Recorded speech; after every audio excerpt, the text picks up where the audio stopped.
नमस्कार, गुजरात की गद्दी में आप सभी का स्वागत है। मैं हूं आपके साथ कांची बंसल। गुजरात विधानसभा चुनाव के लिए बीजेपी ने पार्टी का संकल्प पत्र जारी कर दिया है। गुजरात के गांधीनगर में बीजेपी के राष्ट्रीय अध्यक्ष जेपी नड्डा ने पार्टी का संकल्प पत्र जारी किया। इस दौरान गुजरात के सीएम भूपेंद्र पटेल भी मौजूद थे। आपको बता दें कि बीजेपी के मैनिफेस्टो में कई वादे किए गए हैं। संकल्प पत्र में लिखा गया है कि पीएम आरोग्य योजना 5 से 10 लाख करेंगे, सिंचाई योजना में 25,000 करोड़ तक निवेश करेंगे, वहीं 25 बिरसा मुंडा आवासीय स्कूल खोलेंगे, 5 साल में 20 लाख रोजगार देंगे और भी ऐसे कई वादे बीजेपी की ओर से मैनिफेस्टो में किए गए हैं। लेकिन बीजेपी के संकल्प पत्र में और विपक्ष के संकल्प पत्र में कितना फर्क है, जनता के लिए कौन सी पार्टी ज्यादा काम करने वाली है, ऐसे ही सवालों के जवाब के लिए हमारे साथ स्टूडियो में मौजूद है कैपिटल टीवी के editor in chief doctor Manish Kumar. Doctor साहब, बहुत बहुत स्वागत है आपका। धन्यवाद। डॉक्टर साहब, बीजेपी को बेरोजगारी के मुद्दे पर घेरने वाली विपक्ष की क्या इस मैनिफेस्टो से बोलती बंद हो गई है? देखिए, मैनिफेस्टो के ऊपर लोग कितना वोट देते हैं ये मैं नहीं जानता, इसका आकलन करना भी बड़ा मुश्किल है। लेकिन एक टॉकिंग पॉइंट ज़रूर है, और ख़ास करके प्रधानमंत्री मोदी जब से प्रधानमंत्री बने हैं और गुजरात के चीफ मिनिस्टर रहते हुए जो लगातार एक बात कहते हैं चुनाव से पहले कि ये मेरी सरकार है और ये मेरी रिपोर्ट कार्ड है, कि हमने 5 साल में क्या काम किया उसको बताने के लिए एक नई राजनीतिक संस्कृति, एक पॉलिटिकल कल्चर जो प्रधानमंत्री मोदी ने शुरुआत की है। पहले तो कोई पूछता भी नहीं था जी। अभी तो मैनिफेस्टो पहले जारी किया जाता है। मैं तो ऐसे चुनाव मैंने देखे हैं, खास करके यूपीए की सरकार के दौरान चुनाव हो गया लेकिन मुहूर्त ही नहीं निकल पाया कि मैनिफेस्टो जारी किया जा सके। मैं लाइन लगा सकता हूं इस तरह की पार्टियों की और इस तरह के चुनावों की। बहुत सारी पार्टियां एक दिन पहले रिलीज कर दिया किसी तरह से, चलो प्रेस वालों को बुलाओ, काम निपटा, चाय समोसा खिलाओ और दे दो, हो गया मैनिफेस्टो। लेकिन अब मैनिफेस्टो के ऊपर बातचीत होती है, तो ये एक बदलाव आया है। बदलाव इसलिए भी जरूरी है कि जो काम ना करे उसको कभी वोट मत दीजिए, चाहे वो किसी भी पार्टी की हो। जो सरकार काम ना करे उसे सरकार में वापस आने का कोई अधिकार नहीं होना चाहिए। यह तो एक बेस लाइन है। अब ये एक्सपेक्टेशन आप ये भी मत रखिए कि भाई 5 साल में कोई सरकार आती है तो सारे जो है सड़कें जो हैं वो ठीक हो जाए, सारा कुछ काम हो जाए। ये भी पॉसिबल नहीं है। लेकिन जनता को समझ में आ जाता है कि कौन सरकार काम कर रही है, कौन काम नहीं कर रही है। अब इस परिप्रेक्ष्य में मैनिफेस्टो ये बताता है कि पार्टी की अप्रोच क्या है, पार्टी करना क्या चाह रही है। आपने बिल्कुल सही कहा कि बेरोजगारी के ऊपर प्रधानमंत्री मोदी को घेरने की कोशिश करती है विपक्ष। हालांकि प्राइवेट सेक्टर में अच्छे लोगों की कमी है। If you have got calibre, नौकरी की कोई कमी नहीं है। और मैं तो ऐसे ऐसे लोगों को जानता हूं जो कंपनियां चलाते हैं, उन्हें अच्छे लोग नहीं मिलते, कैलिबर वाले लोग नहीं मिलते। तो ये बहुत सारा ये कंट्रडिक्शन ही, खैर ये अलग कहानी है। लेकिन जो 20 लाख रोजगार हम देंगे, ये अपने आप में बताता है कि सरकार का अप्रोच क्या है। लड़कियों को स्कूटी भी दिया जाएगा, ऐसे भी घोषणाएं हैं।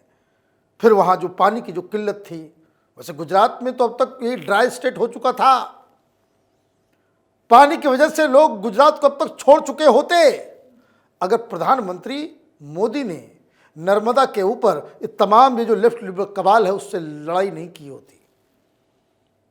नर्मदा डैम को ऊपर करना और हर जगह पानी पहुंचाने का काम जो प्रधानमंत्री मोदी ने किया है, ये इतिहास में इनका नाम दर्ज हो गया। अब इस बार बाकी के मैनिफेस्टो में बाकी सब लोग बोलेंगे भाई नौकरी देंगे, और बीजेपी के मैनिफेस्टो में एक जो सबसे बड़ा फर्क, जो सबसे यूनिक है, और भारतीय जनता पार्टी के तमाम इलेक्शंस जो अब तक हुए हैं उसमें भी ये बात यूनिक है कि बीजेपी ने अपने घोषणा पत्र में ये कहा है कि वो एंटी रेडिकलाइजेशन सेल बनाएंगे।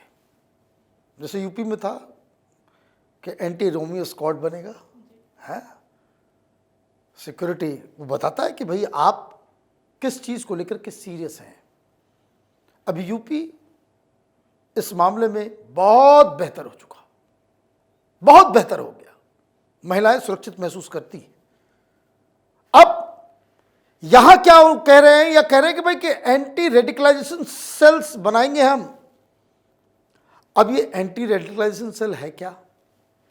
मतलब ये कि समाज के अंदर इस बात की निगरानी रखी जाएगी कि कोई शख्स जिहाद के रास्ते पे तो नहीं जा रहा, रेडिकलाइज तो नहीं हो रहा, वो धर्मांध होकर हिंसा भड़काने और उस तरह के लोगों के साथ उठता बैठता तो नहीं है। क्या वो अलकायदा, लश्कर ए तोयबा, ISIS जैसे ऑर्गेनाइजेशन के साथ इसका कोई वार्तालाप तो नहीं चल रहा? साथ ही साथ ये भी कि नक्सलाइट तो नहीं बन रहा, क्योंकि अब ये सवाल उठेगा वो इसलिए कि कांग्रेस पार्टी नक्सलियों के साथ बिल्कुल कदम से कदम मिला करके चल रही है। ये वामपंथी, ये जो अर्बन नक्सल से टेररिस्ट हैं, नक्सलाइट्स का मतलब टेररिस्ट, माओइस्ट का मतलब टेररिस्ट, तो इन लोगों को किस तरीके से चेक रखा जाए, उसके लिए निगरानी रखने के लिए कि समाज के अंदर इस तरह की चीजें पनप तो नहीं रही हैं, उसके लिए एंटी रेडिकलाइजेशन सेल बनाए जाएंगे। क्यों जरूरत पड़ी? अभी देखिए बिहार में क्या हुआ। मालूम चल रहा है कि 15,000 PFI ने जिहादी तैयार कर दिए। कभी उदयपुर में ब्लास्ट हो जाता है, कहीं कुछ कहीं कुछ। ये PFI जब से बैन हुआ है तब से और भी ये जो है स्थिति खराब होती चली जा रही है। नजर रखने की आवश्यकता है वो इसलिए भी। अभी क्या हो रहा है, 2-3 केसेस जो अभी मिले हैं, अभी कर्नाटक के अंदर जो केस आया है मंगलुरु ब्लास्ट में, वो लड़का हिंदू बना हुआ है, तस्वीरें वो फेसबुक पे डाल रहा है हिंदू नाम से, और वो जहां रह रहा है वहां भी खुद को हिंदू बता रहा है, लेकिन है कौन? ये कट्टर जिहादी। तो ये सारी चीजें, ये जो समाज के अंदर जिहाद और नक्सलिज्म का जो जहर जो फैल रहा है, उस पर तो निगरानी रखनी पड़ेगी। और जब तक निगरानी से क्या होगा, ऐसे क्या होता है, नॉर्मल केस में क्या होते हैं, जब कोई शख्स किसी घटना को अंजाम देता है, उसका इन्वेस्टिगेशन होता है, तब मालूम चलता है कि अच्छा ये वो है। चतुराई किसमें है? चतुराई उसमें है कि आप उन लोगों को किसी घटना को अंजाम देने से पहले ही कैच कर लें, ताकि आप देश को सुरक्षित रख सकें। ये हर सरकार, हर पॉलिटिकल पार्टी का दायित्व होना चाहिए। तो मुझे लगता है कि बीजेपी सरकार ने, प्रधानमंत्री मोदी और अमित शाह ने एक नई पहल की है, और मैं तो ये कहूँगा ये सिर्फ गुजरात में ही क्यों, हर राज्य में, हर पॉलिटिकल पार्टी की सरकार, किसी भी पार्टी की हो, चाहे वो नीतीश कुमार हो, चाहे वो अरविंद केजरीवाल हो, जो रेडिकल एलिमेंट है उसको कैसे पहले ही कैच किया जाए, उसका एक तंत्र, उसके लिए सेल होना अत्यंत ही आवश्यक है। और मुझे लगता है कि ये जो मैनिफेस्टो में बीजेपी ने डाला है, ये इट स्टैंड्स आउट बाकी लोगों के मैनिफेस्टो और संकल्प पत्र को लेकर के। डॉक्टर साहब, बात अगर बीजेपी के मैनिफेस्टो की करें या आम आदमी पार्टी या कांग्रेस के मैनिफेस्टो की करें, किसमें कितना दम ज्यादा आपको लग रहा है? देखिए, दम तो मैं बार बार कह रहा हूँ कि मैनिफेस्टो को देख करके वोट कितने लोग करते हैं वो बड़ा मुश्किल कहना है, लेकिन जिस तरह की बातें इसमें दी गई है, ये बड़ा ही स्मार्टली कॉइंड संकल्प पत्र है। इसमें फ्रीबीज भी नहीं है और लोगों को फायदा भी पहुंचाया जा रहा है। आप ब्लैंकेट तरीके से फ्री बिजली, फ्री पानी भी नहीं दे रहे, लेकिन फिर भी लोगों के लिए बहुत कुछ ऑफर कर रहे हैं। और सबसे बड़ी चीज जो मैंने कहा कि ये सुरक्षा, ये आगे चल करके बहुत बड़ा मसला होने वाला है, मेरे इस बात को आप याद रखिएगा, ये इंटरनल थ्रेट, इंटरनल सिक्योरिटी, ये जो रेडिकलाइजेशन है, हिंदुस्तान ऑलरेडी ज्वालामुखी के मुहाने पे है। और ऐसे में कोई पार्टी अगर ये सोच रही है तो मुझे तो लग रहा है कि भाई ये दमदार है और गुजरात के लोग इस चीज़ को समझेंगे, इस चेतावनी को भी समझेंगे, इस चुनौती को भी समझेंगे और उसी हिसाब से चयन करेंगे। जी बिल्कुल, यानी कि गुजरात की गद्दी पर कौन आसीन होगा उसके फैसले में पार्टी के संकल्प पत्र का काफी अहम रोल होगा।